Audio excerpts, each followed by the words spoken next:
We just got some gameplay of Vyse's abilities in Valorant, so in this video I'll be breaking down these videos for you and explaining what all of her abilities do.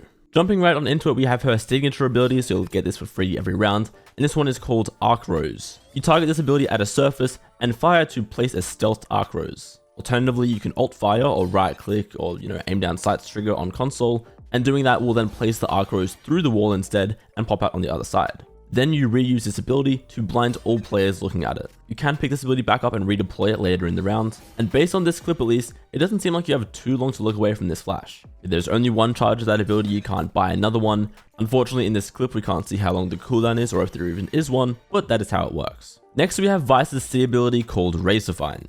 You equip a nest of liquid metal and fire to launch it out onto the ground. Upon landing, this nest actually becomes invisible. Then you have to activate it yourself and it will sprawl out into a larger Razorvine nest, which slows and damages all players who move through it. So initially, based on the leaks, it seemed like this was going to be more similar to Killjoy's alarm bot, in the sense that it would give you passive information and tell you when enemies come nearby. But now taking a look at this video, it seems almost similar to a nanoswarm, except you just take some of the damage away and slow the enemies down a little bit as well. So it's basically in the middle of a chamber slow on the ground and the damage from the nanoswarm, but it also does look like it'll only damage you if you move through it, so you can choose to just sit there if you want to take no damage or if you're really low. You don't know the cost of that ability, but it will have two different charges, so you can place it in two spots on the map. Then we have Vyse's Q ability called Shear. You equip liquid metal and fire to place a hidden wall trap. When an enemy crosses, an indestructible wall bursts from the ground behind them.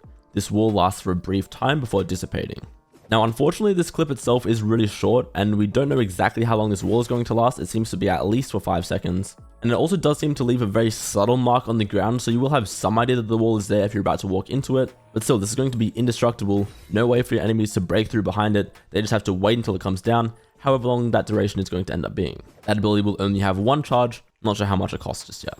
Then finally we have Vyse's ultimate called Steel Garden, and this is going to cost 8 ultimate points. You have to equip this ultimate first, then when you fire it out, metal erupts all around you and jams the primary weapon for all enemy agents within range. This effect seems to last for around 10 seconds, maybe a little bit more. And there is quite a long wind up time before it comes into play, and you can see that Jet is still able to move fine, use abilities fine, use her pistol fine. It is just specifically the main weapon that can't be used. So if you see the enemy Vyse about to get her ultimate in a round, you will probably want to buy a Sheriff going into that.